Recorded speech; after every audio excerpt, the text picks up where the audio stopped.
पूर्वी लद्दाख में जो लाइन ऑफ एक्चुअल कंट्रोल है वहां टकराव वाली जगह से चीन की फौज पीछे हटना शुरू हो गई है। चीनी फौजियों ने गलवान, गोगरा, हॉट स्प्रिंग्स इलाके में पीछे हटना शुरू कर दिया है। बताया जा रहा है कि चीनी फौज हॉट स्प्रिंग्स में पेट्रोलिंग पॉइंट PP-15 से 2 किलोमीटर तक पीछे चली गई है और गोगरा में PP-17 से भी पीछे हट रही है। सैटेलाइट तस्वीरों से भी चीनी सेना के पीछे हटने की तस्दीक हुई है। चीनी फौजियों के पीछे हटने के बाद भारतीय फौज भी प्रोपोर्शनेटली उसी अनुपात में पीछे हो गई है। अभी क्या अपने ही जमीन में पीछे हुई है, ये जरा समझेंगे। बीती 30 जून को चुशूल में दोनों तरफ के कमांडरों की हुई बैठक में बनी सहमति के बाद फौज के पीछे हटने पर यह सहमति हुई है। बताया जा रहा है कि दोनों फौजों ने गलवान घाटी में 4 किलोमीटर का बफर जोन बनाया है। ये वही जगह है जहां बीती 15 जून को दोनों फौजों के बीच आमना सामना हुआ था। 4 किलोमीटर के बफर जोन इलाके में दोनों फौज की पेट्रोलिंग पर अस्थायी तौर से बैन रहेगा, लेकिन जानकारों के मुताबिक पेट्रोलिंग पर लगा अस्थायी प्रतिबंध या बैन लंबे वक्त तक नहीं रहना चाहिए, क्योंकि यहां पहले से ही भारतीय फौज का कब्जा रहता है। 5 जुलाई को भारत के national security adviser Ajit Doval और चीन के विदेश मंत्री वांग यी के बीच सरहद पर अमन बहाल करने को लेकर बातचीत हुई थी। बीती 15 जून को लद्दाख की गलवान घाटी में हुई झड़प में जो आमना सामना हुआ था, 20 भारतीय फौजी शहीद हो गए थे, लेकिन चीन ने अपने सैनिकों की जानकारी नहीं दी अगर वो मारे गए हों तो। मेरे साथ हैं retired air vice marshal Kapil काक। बहुत शुक्रिया सर, अपना समय हमें देने के लिए हमेशा की तरह। मेरा पहला सवाल ये है सर, ये कैसे तय किया जाएगा, कैसे इंश्योर किया जाएगा कि ये जो बफर जोन है ये नया स्टेटस को ना बन जाए?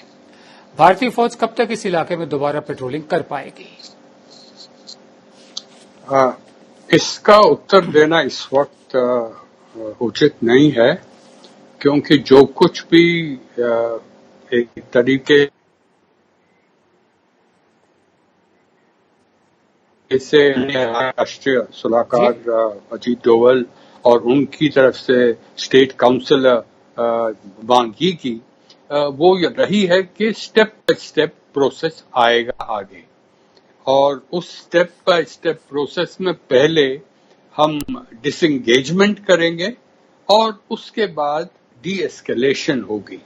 तो ये मुझे लगता है ये 2-3 महीने लगेंगे। तो जो आपका प्रश्न है कि क्या कब हम स्टेटस को एंटे देख सकते हैं, जो अप्रैल में होता था, हो रहा था अप्रैल तक, और बदलाव आया क्योंकि चीन की तरफ से इंट्रूजन्स हुई हैं।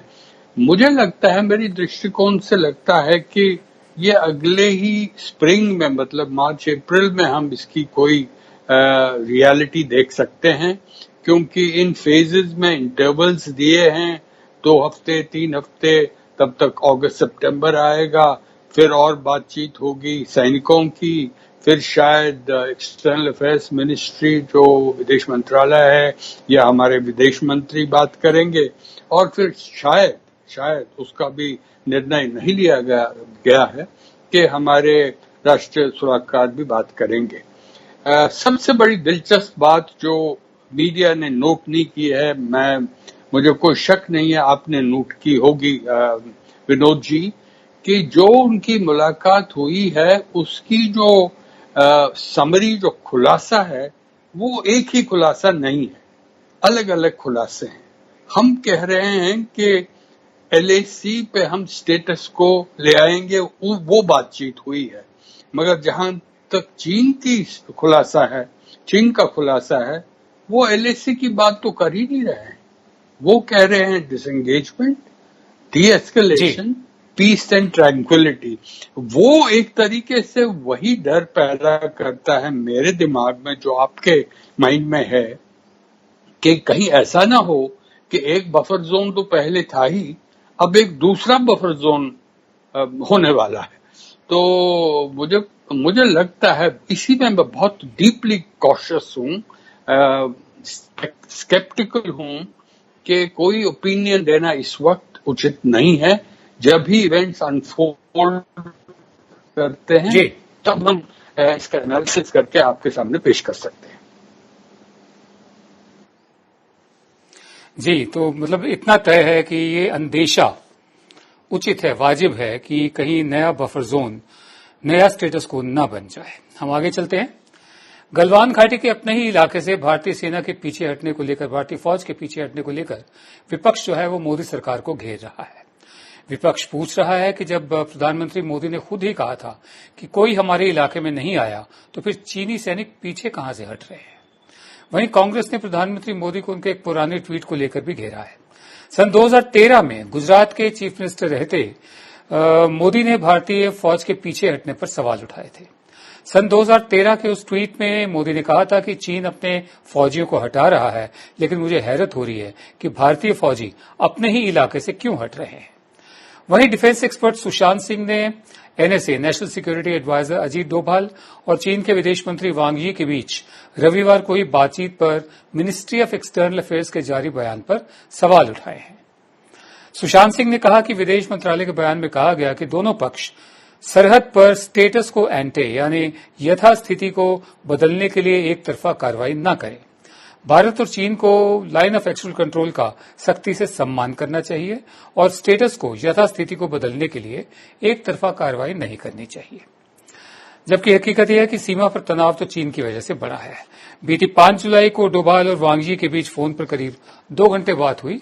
इस बातचीत में शांति बहाली और सैनिकों की वापसी पर, जैसा एयर वाइस मार्शल काक बता रहे हैं, इस वापसी पर सहमति बनी थी। जो सरहद का विवाद है उस पर चर्चा के लिए डोभाल और वांग भारत और चीन के स्पेशल रिप्रेजेंटेटिव यानी विशेष प्रतिनिधि हैं। दोनों की बातचीत में समयबद्ध, टाइम बाउंड और प्रत्यक्ष कार्रवाई, ढकी छुपी नहीं, जो दिखती हो, प्रत्यक्ष कार्रवाई पर बल दिया गया है।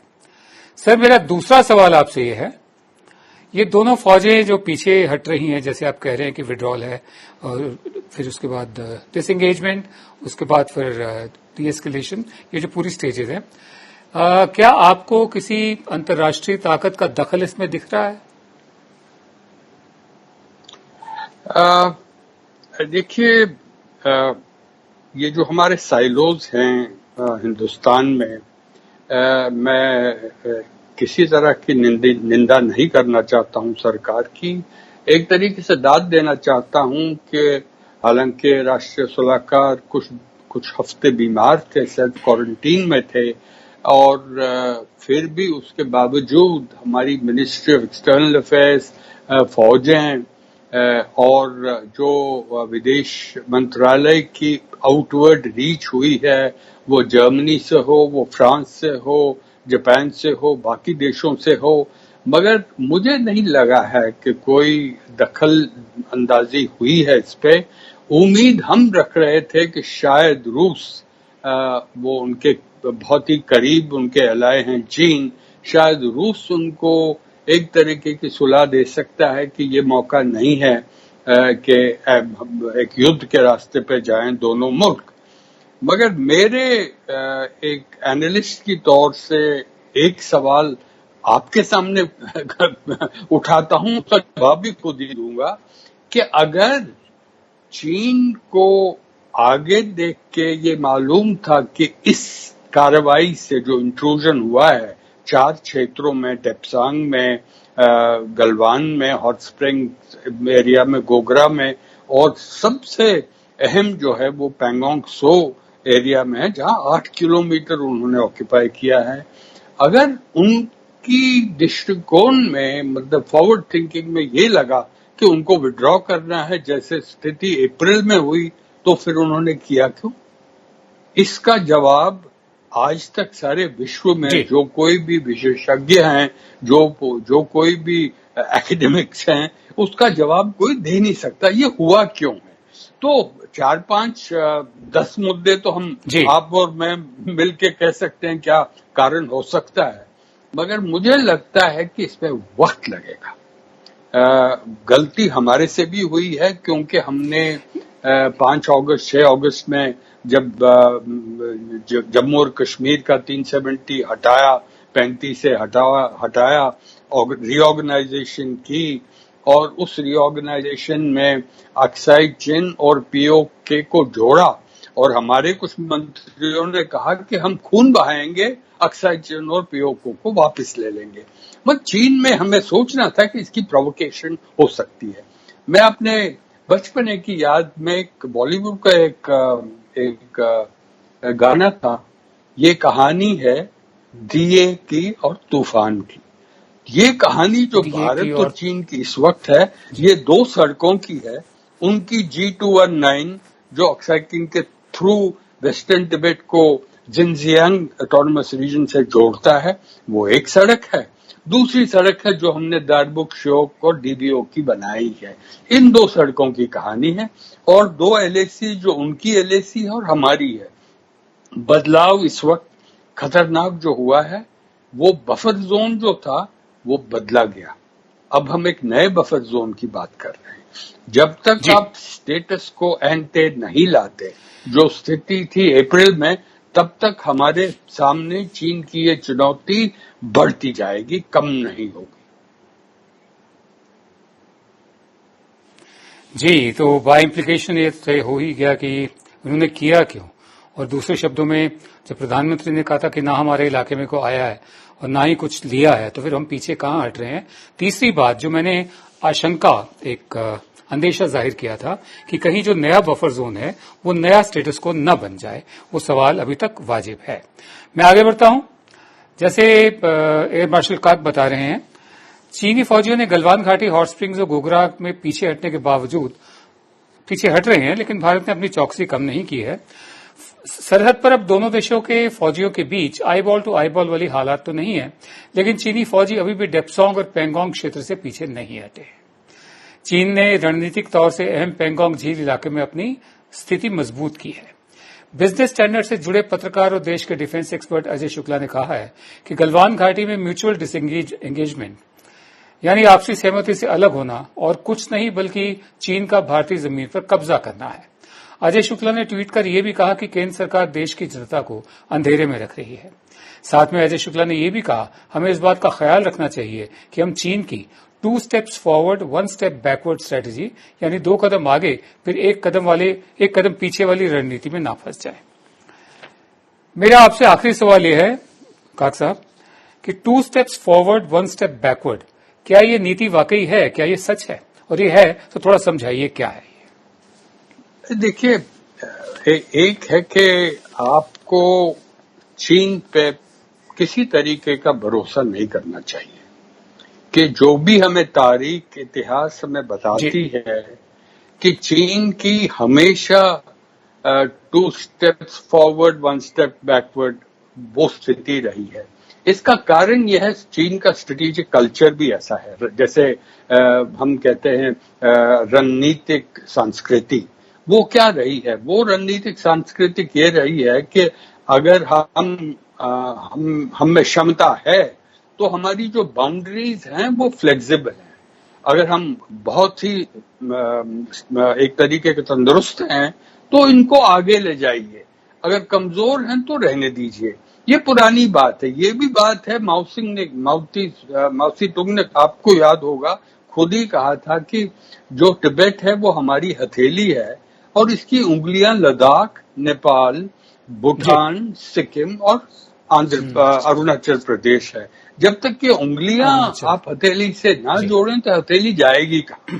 तो ये इनकी एक तरीके की माइंडसेट है, ये हमें समझना है। हम चीन को समझ नहीं पाए कि उनके जो दिलो दिमाग में गुजरती है, और खासकर वहां कोई अकाउंटेबिलिटी है नहीं, वहां पे कोई जमहूरियत नहीं है, लोकतंत्र नहीं है।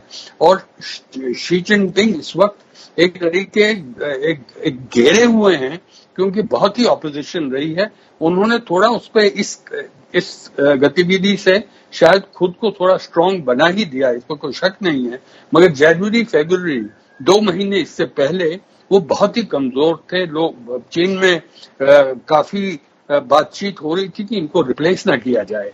तो अगर हम इनके कारण देखें, ये 2 स्टेप्स फॉरवर्ड 1 स्टेप बैकवर्ड आगे भी चलेगा। अजय शुक्ला बिल्कुल ठीक कह रहे हैं, क्योंकि इसीलिए मैंने पहले ही आपसे कहा था कि हमें सतर्क रहना है, हमें वेरिफिकेशन करनी है, हर तरीके से जैसे प्रमाणीकरण करना है कि जो वो कह रहे हैं क्योंकि 6 जून को जो मुलाकात हुई थी कोर कमांडर्स की, आपको याद होगा गलवान से उन्होंने कहा हम हटेंगे TP14 से, और जब 15 को कर्नल बाबू गए तो आप जानते हैं उनका बहुत ही अफसोसनाक उनकी मतलब एक तरीके से मारा गया उनको, और 19 उनके अपने जवान उनके साथ थे। तो हमें भरोसा बिल्कुल नहीं करें, जैसे रोनाल्ड रेगन करते थे, आपको याद होगा उनके बहुत ही मशहूर अल्फाज थे, ट्रस्ट बट वेरीफाई। तो हर कदम पे आपको वेरीफाई करना है, फिर ही ट्रस्ट करना है। मैं उल्टाता हूं उनके शब्दों को, first verify and then trust. आखिरी मुद्दा आपके दर्शकों के सामने बहुत बहुत शुक्रिया आपका सर। जी जी जी जी आखिरी मुद्दा ये है कि बहुत बहुत शुक्रिया आपका अपना। जी जी sir continue please. I am sorry मैं समझता था कि आपका वक्त। मैं कह रहा हूं कि अगला 1 साल भारत और चीन के रिश्तों के लिए एक बहुत ही बड़ी चुनौती बनती है, मगर इसके बावजूद जो अभी हुआ है सलाहकार और उनके काउंसलर की मुलाकात के बाद एक सकारात्मक डेवलपमेंट है। मगर इसको आगे बढ़ाने के लिए हमें बिल्कुल सतर्क रहना चाहिए और फौजें वही रहनी चाहिए। सितंबर अक्टूबर तक तो फौजों को भी हटाने की आवश्यकता पड़ेगी, चीन को भी और हमें भी, क्योंकि वहां पे बर्फ गिरेगी, आप ऑर्गेनाइज ऑपरेट नहीं कर सकते, मेंटेनेंस नहीं हो सकती, क्योंकि हमारे वहां पे इस वक्त 3 डिवीजन हैं, उनके 2 डिवीजन हैं। तो ये सारी इतनी 30-30 हजार की संख्या के जवान दोनों साइड पे LAC में, तो इनका पूरी तरह से हमें सोच विचार करके आगे बढ़ना है, वही एक रास्ता है।